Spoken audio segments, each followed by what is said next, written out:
قد عظمت فللأمجاد بانيها ومن يسعى إلى العليا نحمده ونصلي ونسلم على رسوله الکریم اما بعد بسم اللہ الرحمن الرحیم۔ آج رمضان المبارک کا پہلا روزہ اور پیش گوئی کا ہمارا پہلا سیشن بھی ہے۔ دعا ہے کہ اللہ رب العزت روزہ تمام عبادتیں اور میری اور آپ کی ایک کاوش اپنی بارگاہ میں قبول فرمائے۔ ہمارا آج کا موضوع ہے علامات قیامت کے متعلق۔ رسول اللہ صلی اللہ علیہ وسلم سے اکثر صحابہ کرام پوچھا کرتے تھے کہ یا رسول اللہ قیامت کب آئے گی، اور آپ صلی اللہ علیہ وسلم کا جواب ہمیشہ ایک ہی ہوتا تھا، واللہ اعلم متی تقوم الساعہ، اللہ رب العزت ہی بہتر جانتے ہیں کہ قیامت کب آئے گی۔ آپ صلی اللہ علیہ وسلم کو قیامت کا یا غیب کا علم تو نہیں تھا، لیکن ہاں رسول اللہ صلی اللہ علیہ وسلم نے قیامت کے متعلق کچھ نشانیاں بتائیں، کچھ علامات بتائیں، کچھ علامات صغریٰ تھیں، کچھ علامات کبریٰ تھیں کہ یہ چیزیں، یہ فتنے، یہ خرافات جب تمہارے زمانے میں پائی جائیں گی تو سمجھ لینا کہ قیامت نزدیک ہے۔ تو آج کا ہمارا موضوع، ہماری آج کی حدیث اسی کے متعلق ہے۔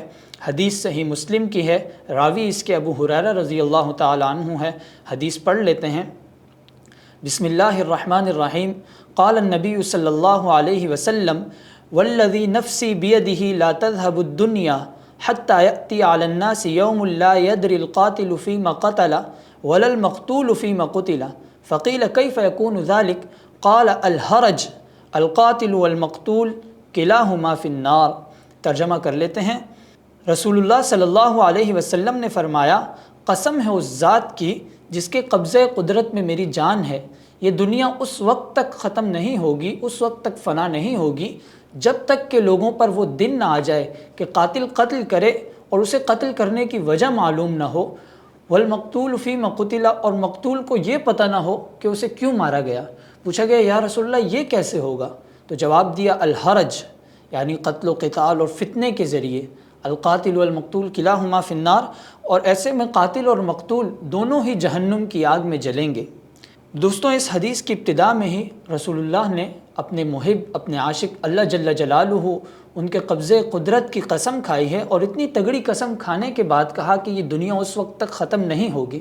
ظاہر سی بات ہے یہ دنیا اسی وقت ختم ہوگی جب آگے کے مراحل شروع ہو جائیں گے۔ قیامت کا مرحلہ ہوگا، بعث بعد الموت کا مرحلہ ہوگا، میدان حشر کا ہوگا، اور اس کے بعد اللہ رب العزت کے سامنے حاضری ہوگی۔ لیکن اس سے پہلے یہ دنیا فنا ہو جائے گی، یہ ختم ہو جائے گی، لیکن یہ تب تک ختم نہیں ہوگی جب تک کہ لوگ وہ دن نہ دیکھ لیں، وہ زمانہ نہ دیکھ لیں کہ ایک بندہ قتل تو کرے گا، لیکن قتل کرنے کا اس کے پاس کوئی آتھینٹک ریزن، کوئی معقول وجہ نہیں ہوگی۔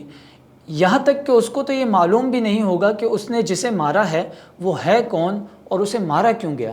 والمقتول فیما قتل، اور جو مارا جائے گا، مقتول جو ہوگا، اسے بھی یہ معلوم نہیں ہوگا کہ مجھے کس نے مارا اور کیوں مارا۔ تو صحابہ کرام نے آپ صلی اللہ علیہ وسلم سے پوچھا کہ یا رسول اللہ، ایک مسلمان کے لیے دوسرے مسلمان کو مارنا تو دور کی بات، دوسرے مسلمان پر بلا وجہ ہتھیار اٹھانا، تلوار سونتنا بھی حرام ہے، تو پھر یہ کیسے ممکن ہوگا کہ قاتل کو پتہ ہی نہیں ہے کہ اس نے قتل کیوں کیا ہے، اور مقتول کو معلوم نہیں ہے کہ وہ کیوں مارا گیا؟ تو آپ صلی اللہ علیہ وسلم نے ایک لفظ کہا الحرج۔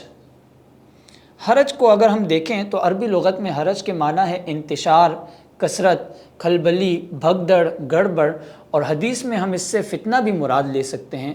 الحرج ایک ایسا فتنہ ہوگا جب جہالت بڑھ جائے گی، علم کم ہو جائے گا، نیک لوگ، اچھے لوگ، امن کی بات کرنے والے، محبت پھیلانے والے، وہ لوگ کم ہو جائیں گے، اور فتنہ و فساد، شر پھیلانے والے لوگ زیادہ ہوں گے۔ لوگوں میں انتشار ہوگا، ہنگامہ آرائیوں کی وجہ سے اور کم علمی کی وجہ سے وہ فیصلہ نہیں کر پائیں گے کہ صحیح کیا ہے اور غلط کیا ہے، ہم نے کس کے پیچھے چلنا ہے اور کس سے پرہیز کرنا ہے، اور بڑے بڑے واقعات، بڑے بڑے حادثات دنیا میں رونما ہوں گے۔ لوگ فقط دنیا کی لالچ، نفسانی خواہشات کی خاطر مختلف جماعتوں میں، مختلف گروہوں میں تقسیم ہو کر رہ جائیں گی، اور یہ ایک امت مسلمہ مختلف جماعتوں میں بٹ کر رہ جائے گی، اور یہ آپس میں ہی لڑیں گے۔ تو بھائیوں، اگر اس حدیث کو اگر ہم عالمگیر مسائل کو چھوڑ کر صرف اپنے معاشرے، اپنے سوسائٹی، اپنے ملک کی بات کریں تو آپ صلی اللہ علیہ وسلم کی یہ پیش گوئی آج ہو بہو 100% سچ ثابت ہو رہی ہے۔ جہالت بڑھتی جا رہی ہے، علم ہم سے اٹھایا جا رہا ہے۔ کسی بھی قوم سے علم اٹھانے کا طریقہ یہ ہے کہ اس قوم کے علماء کو اٹھا لیا جاتا ہے۔ تو اگر پچھلی 2 دہائیوں میں ہم تاریخ کا مطالعہ کریں، ہم اپنے اخبارات دیکھیں، ہم اپنے نیوز دیکھیں، تو سینکڑوں علماء کو شہید کر دیا گیا، کتنے ہی علماء کو مساجد کے اندر شہید کر دیا گیا۔ بہت سے علماء، جید علماء کرام، ابھی حال ہی میں مفتی رفیع عثمانی صاحب اور ان سے پہلے ان جیسے بہت سے علماء دنیا سے رخصت ہو گئے۔ تو یہ سلسلہ علماء کا بہت تیزی سے جاری ہے کہ وہ ہماری قوم سے جید اور محبت کی بات کرنے والے معتدل مستند علماء کرام اٹھائے جا رہے ہیں۔ بڑے بڑے حادثات بھی اس ملک میں رونما ہو رہے ہیں، لوگوں میں انتشار بھی بہت ہے۔ سوشل میڈیا پر ایک چھوٹی سی بات کو ہوا بنا کر یوں پیش کیا جاتا ہے کہ وہ پہلے مباحثہ اور اس کے بعد اختلاف، اور اختلاف کی بنیاد پر مختلف جماعتیں بن جاتی ہیں، لسانیات کی بنیاد پر پھر ایک عجیب ہی قسم کا قتل و قتال شروع ہو جاتا ہے۔ لوگ زبان کی خاطر، قومیت کی خاطر، عصبیت کی خاطر اپنے ہی بھائیوں کو مارنے کے لیے سڑک پر نکل آتے ہیں، اور بڑے بڑے حادثات بھی ہمارے ملک میں رونما ہو رہے ہیں۔ کبھی مسجد پر حملہ، کبھی مدرسے پر حملہ، اسکول میں دھماکہ، پولیس لائن پر دھماکہ، کبھی Swat operation, Waziristan operation, Balochistan operation, مارنے والا بھی مسلمان، مرنے والے کی زبان پر بھی محمد الرسول اللہ، قاتل بھی مسلمان، مقتول بھی مسلمان، دونوں کا ایک ہی مذہب ہے، ایک ہی ایمان ہے، ایک ہی اسلام ہے، ایک ہی قرآن ہے، پھر بھی ایک دوسرے کے مد مقابل کھڑے ہیں ہتھیار اٹھا کر۔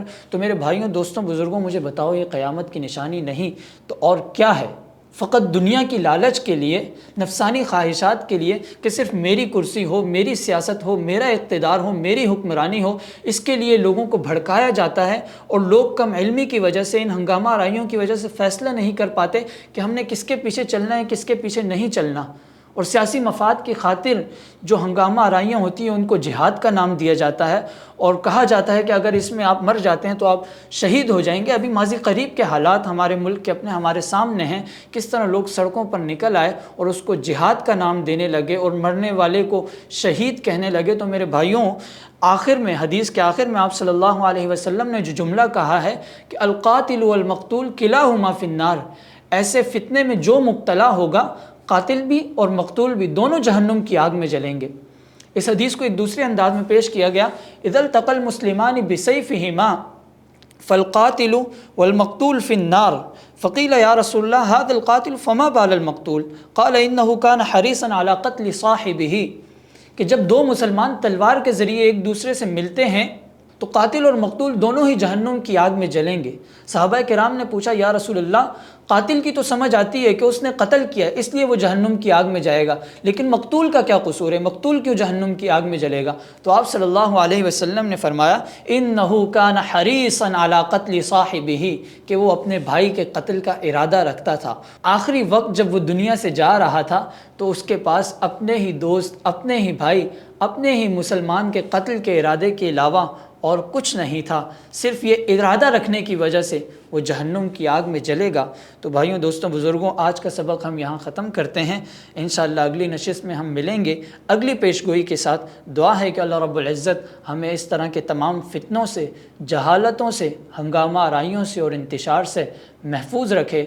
آپس میں محبتیں بانٹتے رہیں، اخوت و بھائی چارگی کا درس دیتے رہیں، حسن اخلاق کا مظاہرہ کرتے رہیں، وگرنہ کہیں ایسا نہ ہو کہ آنے والی قیامت خود بتا دے کہ قیامت کیوں ضروری تھی۔